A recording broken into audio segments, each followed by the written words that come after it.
respected judges and teachers all present here. We are from PMC Kendriya Vidyalaya, Manengarh. I am Sweksha. I am Rishabh. I am Shreya. And I am Srishti.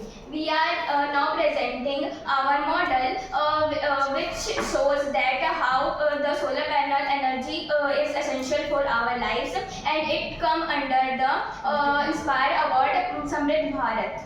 As you all know, in our daily life, electricity is used very much in many things and in everywhere. It is used very much. But we have also want to know that the electricity is not unlimited and not very less expensive. It is very expensive and it is limited. We have to do many procedures to supply some power of electricity. So, to solve this, we have used an idea of solar energy. Solar energy के बारे में आप सभी ने कभी ना कभी जरूर सुना होगा.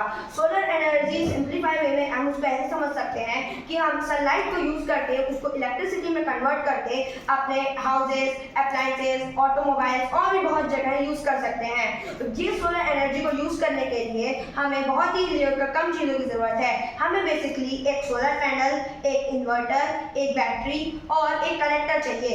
सोलर पैनल एक ऐसा डिवाइस होता है जो सनलाइट को कैप्चर करके उसके जो लेंसेज होते हैं वो उसे इन्वर्टर तक पहुंचाते हैं. बैटरी इन्वर्टर को पावर देगी और जो इन्वर्टर होता है वो सनलाइट एनर्जी को यूजेबल वे में या एसी या डीसी के फॉर्म पे कन्वर्ट करके हम उसको कनेक्ट कर सकते हैं अपने हाउसेस के अप्लायंसेस से, अपने ऑटोमोबाइल के अप्लायंसेस से कनेक्ट करके उसे हम यूज कर सकते हैं. इसे बहुत ज़्यादा मात्रा में यूज़ करने से जो इंडियन गवर्नमेंट इलेक्ट्रिसिटी पे खर्च कर रही है वो एक्सपेंस बच जाएगा और वो एक्सपेंस लगभग अरबों रुपए का है.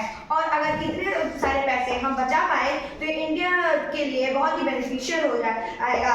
ये सोलर पैनल बहुत ही सस्ते आते हैं और इसके साथ ही इनका जो एक्सपेंस होता है वो बहुत ही कम होता है. जैसे कि मैंने आपको बताया इसमें बस 4 से 5 चीज़ें ही लगती हैं जो कि बहुत ही यूजेबल हैं और हमें हर जगह मिल जाती हैं. ये सोलर पैनल की जो आइडिया है ये अभी बहुत सी कंट्रीज में यूज हो भी रहा है. इंडिया में भी यूज हो रहा है लेकिन हम इसे उतनी मात्रा में यूज नहीं करते हैं. लेकिन अगर हम इसे इतनी मात्रा में यूज करें तो उसके बहुत से एडवांटेजेस हैं. जापान जैसी कंट्री जो वेल डेवलप्ड है, टेक्नोलॉजी के मामले में वर्ल्ड की बेस्ट कंट्रीज में से एक है, तो उनमें भारत का भी नाम शामिल हो सकता है. तो ये था हमारा विकसित भारत का idea. Thank you and hope you like it.